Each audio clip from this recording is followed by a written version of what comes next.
Welcome to the Virtual CPA Success Show, where we're 100% focused on helping service-based businesses achieve success. Are you a business owner interested in learning how to scale your business? Has your business reached over $1 million in annual revenue?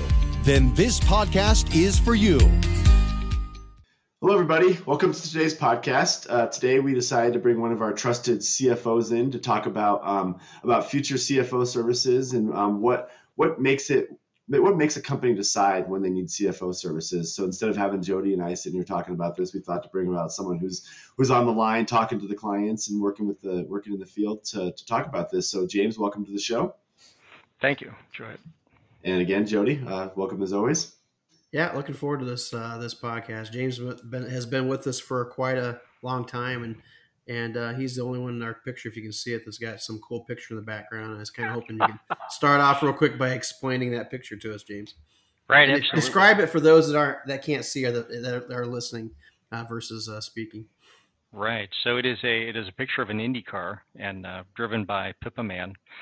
So one year, my wife and I were involved with her team as we threw some sponsorship dollars at her dental practice, and we were starting a small LLC. So we didn't have much, but we had a name and an idea, so we threw some dollars at that for a sponsorship deal. So very cool to see it behind the scenes and to be involved at a very small level, but very cool indeed. So did you ever get to drive the car, or no? Didn't get that far? That would have been awesome, but yeah, I think they would have needed a couple boxes to pick the pieces up. So did you get a chance to meet her at least? Oh yeah. She had been our driver coach prior to that, so we had a relationship with her going in. Very cool to see her passion to do this and how to build a business to see how she could fund it. So it was a neat experience one day. That's real cool. So driver coach, tell me about that. Yeah, so my wife and I decided to really challenge ourselves and do something we hadn't done before. So was it about 6 years ago we got into racing karts. So we thought cars would be too challenging since neither one of us are mechanically inclined. You have to, take care of everything yourself. So that was not going to be an option. So we got into karting, figuring that would be a lot easier and cheaper, and it was neither. But we've really enjoyed it. Pushed ourselves into new areas. We're now a little bit more comfortable. It's a great speed release, cheaper than a speeding ticket, kind of. So yeah. So you say racing carts? Is that like when I put my daughter in the car at the shopping center and like run down the aisles? Is that what you're talking about? Or yeah, that would be awesome. No, they're at outdoor tracks. We have some of the one in particular hits about 80 mile an hour at the end of the straightaway, and then you're turning into a 90-degree turn, carrying a lot of speed through. So it's a 6-speed water-cooled engine. Oh, wow. And so it's not a shopping car. Now be careful, because your wife will be listening to this. Who's better? You know what? She is a much better driver when there's nobody else on the track, but she struggles getting through traffic, whereas I'm a little bit more aggressive with the equipment. I've broken more equipment. I've broken her wrist. Oh, jeez. we kind of had. No wonder she's a little more careful. She has you on the track out there with her. Yeah, so we had an untrack event where we both wanted the same piece of real estate, and I got it, and she ended up with a broken wrist. But yeah, she's very, very calm, very talented with it. Yeah. Sweet. And so you're one of our CFOs, huh? Right. Yeah. It's the continuation of the thrill ride, right? You're driving fast, CFO. It's all the same. Yeah, no, it's I'll tell you, the interesting part with it is you are kind of a similar theme, but you're helping people achieve their dreams in kind of a different way, right? So it's been a real cool experience. That's real cool. So how long you been with us now? Since May of 2021. So approaching the 1 year. Coming up on a year, right? I think the summit needs a different calendar, though. It feels like longer than a year. I mean, there's just so much that goes on. And, that's Jody's fault. Yeah, definitely feels like more than a year. That's how I feel about these podcasts. Way, right? It's only 30 minutes, and it feels like 2 hours sometimes when Jody's on. Right. I get it. No, that's beyond cool. And then kind of give us a little background before Summit. What'd you do in your prior life? Right. So the majority of my career was spent in manufacturing with global corporations. much larger than what we see here. But at least the opportunities to really understand how things work and really good systems. And again, the international part was cool as well.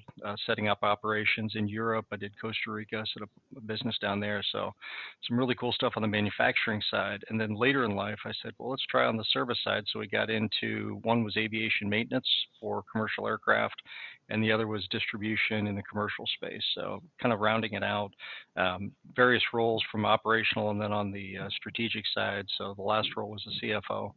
But it all comes back to numbers and just vision, being able to see around corners. Yeah. So how does that translate to the creative space? You went from all that and now you're working with creative companies. How was that transition? Was it pretty smooth, or was it difficult? It's understanding how the businesses make money, and that was probably the biggest piece, because they're all a little bit different, right? But seeing how it all went together, and ultimately, though, I think there was a lot of similarities in that the way everybody has a plan, everybody has this is what we do really well, this is our core competency, this is our capacity, and the expenses. So that part flowed together very well. But all the clients are a little bit different, and that's been interesting as well. How many clients are you working with right now? Not enough. Okay, I heard that. Yeah, that was a dangerous thing to say. Yeah, I think that the book, well, it's interesting. There's a wide variety. I've got, there's a coffee company, a couple manufacturing companies. There, in the digital agency space. There's some that are, I would call it a 401k self-directed accounts. So they're all different, which really makes it unique and interesting. It's not, one thing over and over again. Yeah, that's a question that we get a lot when we bring, I want somebody that knows the creative agency space. And, obviously you've got a few clients in that space there. How does working with clients outside of that space help you manage people within the space? Right. So I think I'll kind of take it a little different approach. What I really enjoyed about the digital agency space was when you look at the business, it's relatively simple in some regard to say, how am I going to forecast this thing, right? It's what is your capacity, and then this is my capacity to make money, and then you build your cost around that, and you're off and running. And in some ways, that I've used that to apply against some of the other companies and say, let's look at what you're capable of. And from an industry background, in many cases, you didn't really look at capacity as a capacity planning. It was more of a revenue down forecast. So based on our sales expectations, we can do this. And that's where the forecast begins. And on the digital space, it was more, you've got X number of people, this much is billable. If this is your bill rate, now you've got your top line. Then you just start filling in the expenses and all the boxes. And by moving that over, then you can go to the business owner and say, based on what you have based for a team, this is what we should be looking at from a top line. If we're not getting it, it's a pipeline issue. And then we can start addressing those issues. So I thought that helped out quite a bit. Then if you were to say, from a background, what do you bring in? It's, the cost containment aspect is one thing I think has jumped out to me more because of the challenges within the digital space in people. And, that you don't bring somebody in off the street and they start working and suddenly they are often productive, right? So you've got to be able to plan ahead to get people in those roles so that they, in 3 months, 6 months, when they have something coming in off the pipeline, they've got the resources there that they can jump in. So it's a real balancing game of, do you bring people in early, and if it doesn't materialize, or if you wait too long, then you've lost the curve and you just won't have the resources to get the work done. Yeah, it's that crystal ball that you kind of feel like you need in this industry, because it's like you said, with manufacturing and with parts, it's like you kind of can get a gauge on, okay, how fast can I get those parts, and what's the delivery schedule with people? It's a little different. Like every person's different. So, okay, yeah, even if I get a person in, are they going to get trained fast enough? Am I going to be able to have them deliver that service? So that's a great analogy there, and definitely something to think about. So down to the next question here is, you mentioned the forecast, and when we were kind of pre-showing here, we were talking about, okay, if I'm an agency and I'm a company and I don't have a CFO, what's the point that I need a CFO? And I think, to me, a lot of that comes back to that forecast is, when does the forecast become unmanageable, or do you not have a forecast and you don't know where to start with a forecast? So to me, that's kind of the number one sign that you need a CFO. But would you agree with that? I would, and I think from when I look at what they do, and I work with some really great companies that are very skilled at what they do, right? And their ability to do what we do is, they have some ideas, but none of them have had formalized forecasts before joining up, and I'm not sure how they would be effective at what they do without a forecast. Because if you can't sit down and say, where do I see myself in 1 year, 2 years, 3 years, and then start planning accordingly, it's problematic. And if you chase it back from I'm going to get the people, and then now that I have the people in place, let's see what kind of work we can go out and get.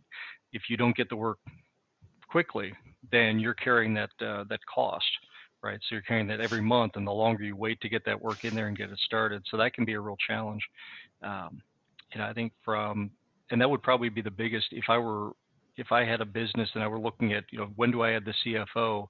It's, the bookkeeping is one piece, right? We're debiting and credit every month. We close out the books. We tie out our balance sheet, our banking statement, our credit cards tie, and we've closed the month. We either made money or we didn't, right? So if we look at it from a cash basis, but being able to look down the road 3, 6, 9 months, a year, 2 years, what's that long-term vision? Where do we want to be? It's putting the building blocks in place so that they can get there. And I'd like to think that our role is to provide them a path so that they can achieve the results they want. And, in the out years, be it 3 years, 1 year, and without a plan, I think it'd be very difficult to get there. And then a dynamic forecast, right? The plan's important. It says at one day in time, this was right. But that dynamic forecast, where you're integrating all the pieces and parts, again, where we add value is we're able to push all those pieces together versus, hey, we're thinking about hiring a biz dev director.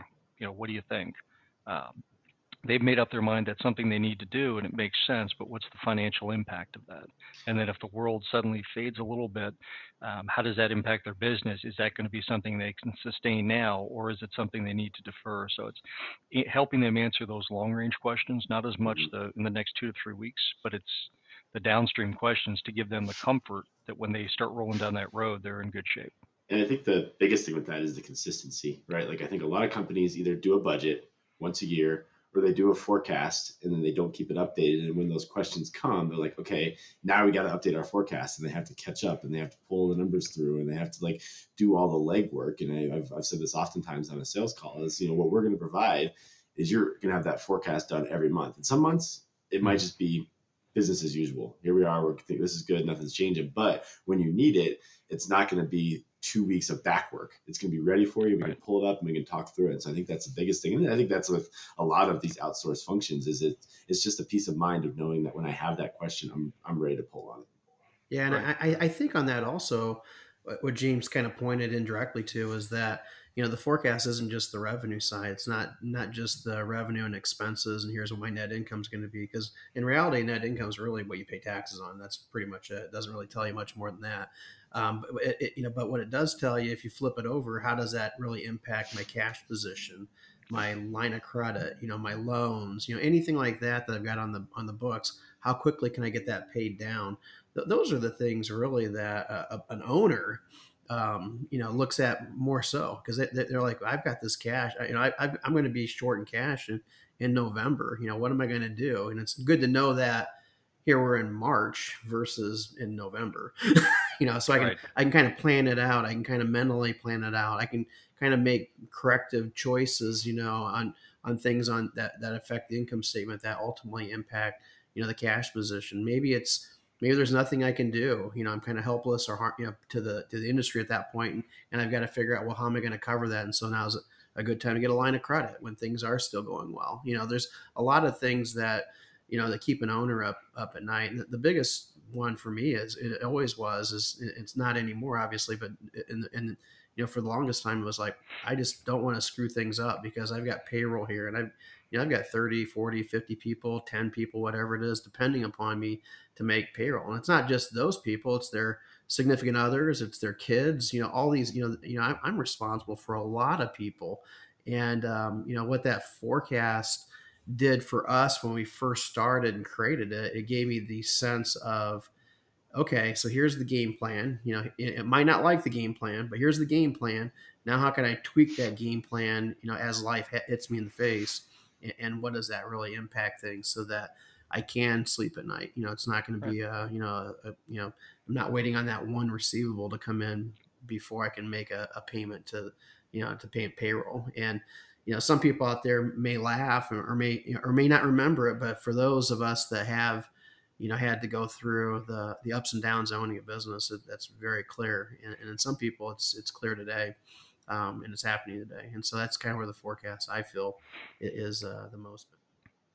Right. And I'll throw out the forecast you're talking about. We do that in real time. So when we're meeting with the client, we're updating that as we go along based on the information that they provide. So, we're seeing a lot now with people cost, right? So as you've got people transitioning out, new hires looking to expand business to take advantage of the space, and we're able to give them real-time feedback on if we do this, if we lost somebody, we had to hire a new person, now we're raising the wages of these 6 people, what is that going to do? So we can change that in real time and then say, based on that, this is what the impact will be on cash. And again, it may with one company, it wasn't that it dropped down to a critical level, but it was about half of what it had been, given a series of events that took place. And it's the ability to say, in April, this is what our cash balance is most likely going to be. So we're not panicking when it gets there. We have a path that it's going to drop. Now it's going to start working back up as the revenues roll through.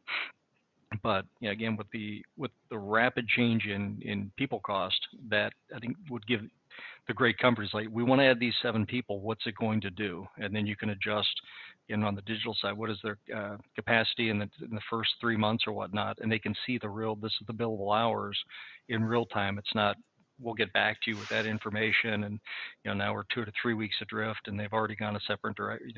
We have tools that can make that happen very quickly on the call. And I think the other part of that too is it's easy to build a forecast and say, okay, this is what our forecast is for the next 3 months, and be like, okay, we're going to have $600,000 of revenue. And when we have that $600,000 of revenue in the next 3 months, this is what cash looks like. And I think, to your point there, James, what I remember really hitting home the value of a forecast is when COVID first hit, right? Like when COVID first hit, what I would do with my clients is I would build 3 forecasts. I'd have one that was exactly that. Okay, this is the optimal. This is what we think we can do with our team and our capacity, and this is where we could hit. And then you would build a worst case scenario. You'd say, well, let's just assume that these 3 clients you think are going to not be able to afford us anymore drop off. And then these 2 clients that we're 50-50 about, let's drop them off as well. And let's look at what that does.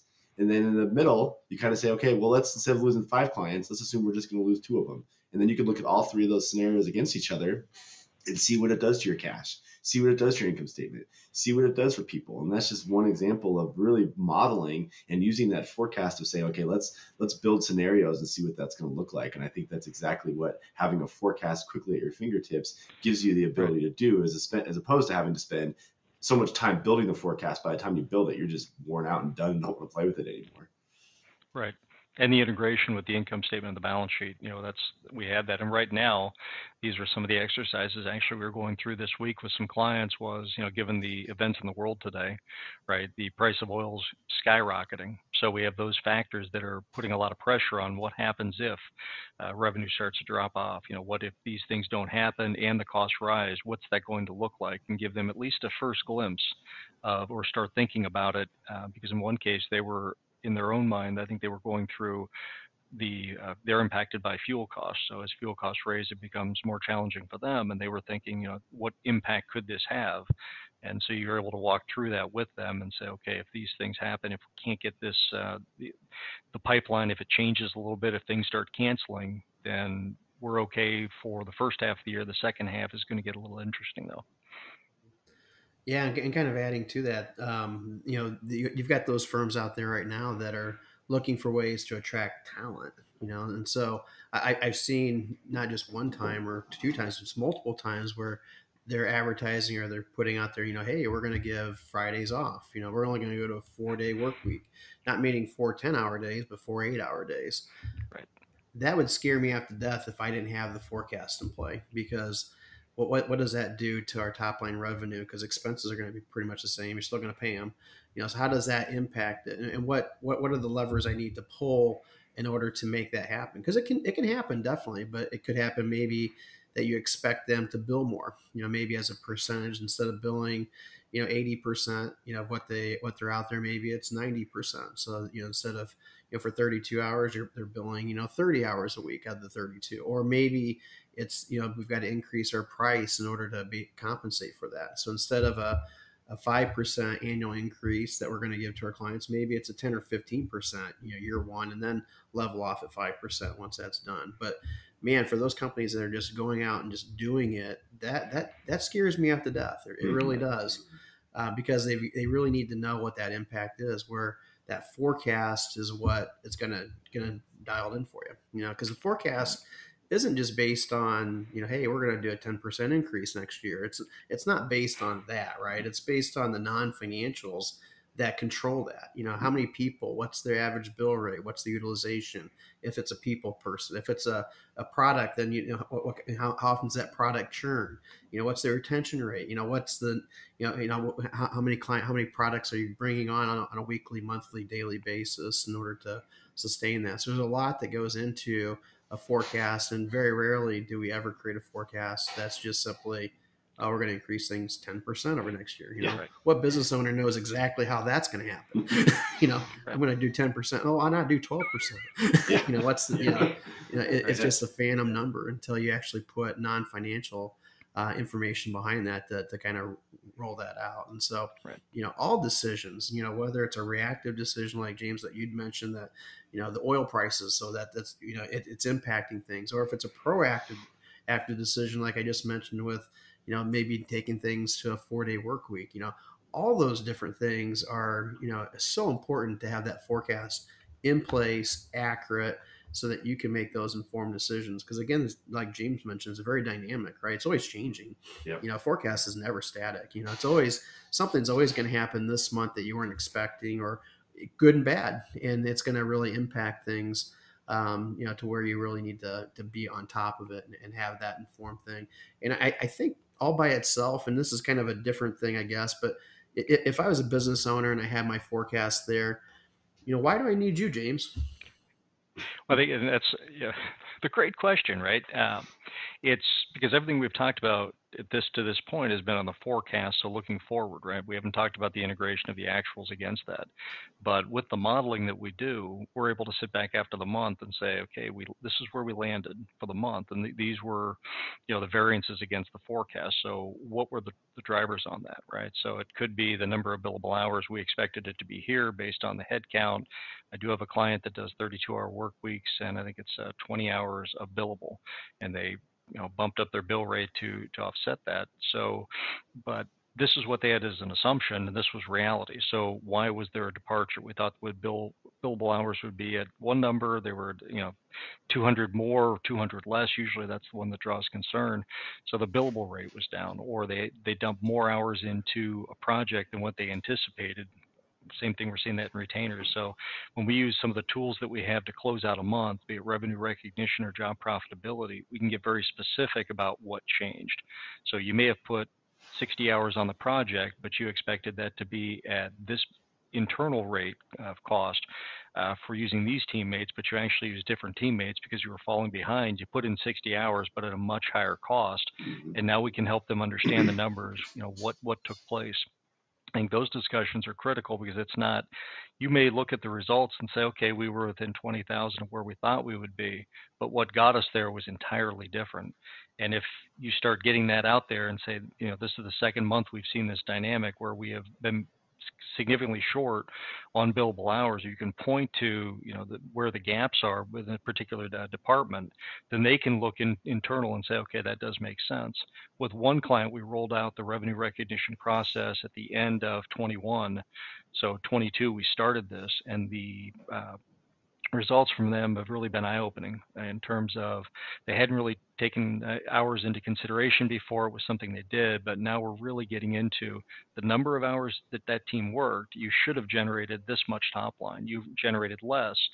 So why is that, right? And you can start having the internal discussions about what changes can we make? And they've actually kind of reinvented their work month in terms of, we're going to say each teammate needs to produce 126 billable hours, right?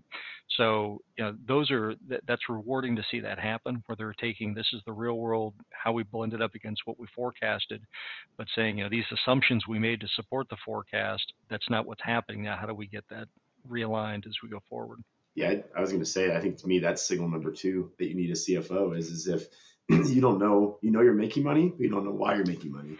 Excuse me. And so I can't tell you how many business owners I've talked to either at conferences or in sales calls or what like that. And I know we're doing well. My cash account keeps going up, but I'm not really sure why or how or what's happening here. Obviously, they understand the day-to-day of their business. They understand what they're doing. They understand they're keeping their clients happy, and they understand they have a successful business. But if you don't know why you have a successful business and you don't know exactly what's happening month to month, I think that's signal number 2. And I can't tell you how many times I've had that conversation. And to me, that would scare the heck out of me. I'd be like, man, this is something that's going to go out of control, because it's going well when it's going well, but if you're going to have that month where it doesn't go well, then you're like, well, what happened? And you don't really understand why that is. To me, that's definitely signal number 2, is that your business is doing well, but you don't know why.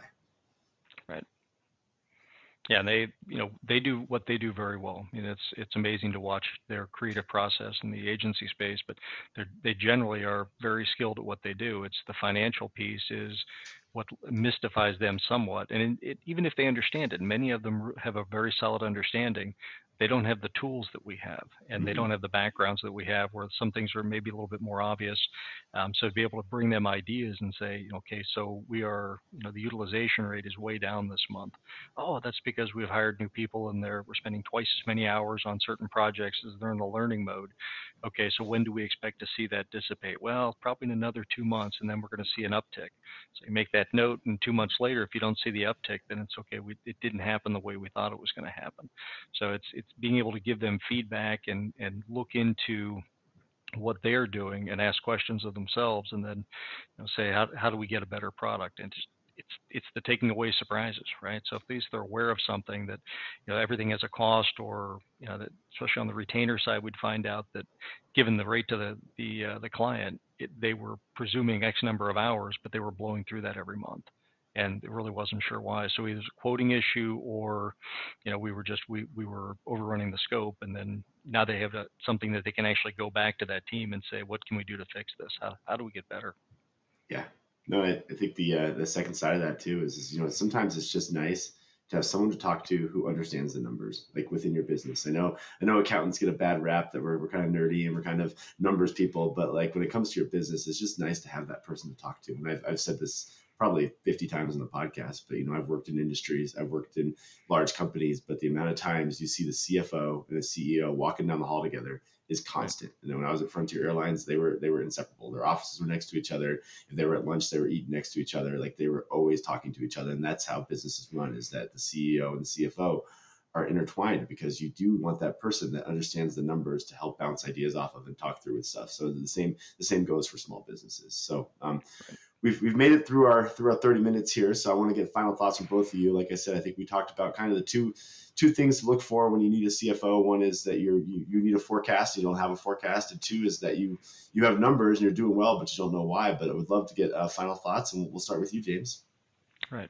So I think, in addition to those two, it's that creative process that we bring from our backgrounds, right? So the experiences that we've had, and every client is different, right? So it's not just a one size fits all solution that we take out and say, oh, you've got to fit in this box. When I look at the book of business, there are, again, many different industries, but everybody has the same basic issue. It's the solution to get them there, and the communication is very customized to that individual so that we can get them something that works for them. How about you, Jody? I would say on top of that, I think when a lot of people come in and they ask, hey, I want a CFO with tons of experience in the creative agency field. A lot of times I think that's probably the wrong thing. I want a CFO that has experience, somebody that can bring, things outside of it, like Jamie, Frontier Airlines. Come on now. How's that related to a creative agency? Right. Nothing at all. Right. But yeah, it does. I mean, because there are things that you picked up there that work there. I worked at Ray Magnet Wire Company. How does that relate to a creative agency? Well, it does. Different things that you pick up there and utilize in that space. Yeah, the vernacular is different for sure. And you've got to know the vernacular. But I think the cool thing about it is if you get somebody that's an expert in their field, a CFO like a James that can bring in otherworldly things into the conversation, other examples into the conversation, and then give a couple different creative agencies in there. I think that's to me the ideal person to look at, somebody that's outside and can bring that information in, because there's a lot of great stuff, in all fields that can be brought into that and used in the creative agency space. And again, I do think having some experience is great, but I don't think it's a requirement, because I could ask James right now, if you don't know the answer, what do? After you think about making it up, that crosses your mind. You say, you know what? Rather than guess, or that's a tricky one. Rather than guess, I will get that answer back to you very quickly. Yeah, and he'll tap into the brains of other CFOs on our team that may have had that experience and kind of bring that back to the picture. So I think really you want to look for somebody that has experience in all facets of. If you can, if you can't, then it's not there. But if you can, that's what makes a good person. I think the final thought on that too, Jody, is if you have someone that only has agency experience, they're going to try to put you in a box, and they're going to say, okay, you're like my 12 other agencies, and I'm going to make you just like my 12 other agencies. Where people that have multiple different types of clients and multiple different industries think outside that box a little bit and be like, well, actually, this is how you're a little different, and let's talk through that. And when we're interviewing for new CFOs, those are the type of things we're looking for. Is we don't want linear thinkers, right? We don't want people that are just going to draw a path that might not be there. We want people that can problem solve and can figure stuff out, because that's what you want as a business owner, someone that's going to look at each problem uniquely and apply all of their experiences. And one of the things we talk about all the time, we're not just talking about work experiences. Yes, James has great work experience, but we're talking about books you've read, podcasts you've listened to, conversations you've had. Like, your experiences come from a lot of different places. And so that's one of the things that we definitely encourage with our CFOs is read, listen, talk, do all those things, because you can take those experiences and turn them into your own. And so I think that, that's a great point, Jody, and a great way to finish up this podcast. So appreciate both you guys. And I think our listeners are going to get a lot out of this one. So appreciate you joining. Yeah, thanks, James. Thank you. Enjoy this podcast? Visit our website at summitcpa.net to get more tips and strategies for achieving business success. We're here to be a resource in this ever-changing industry.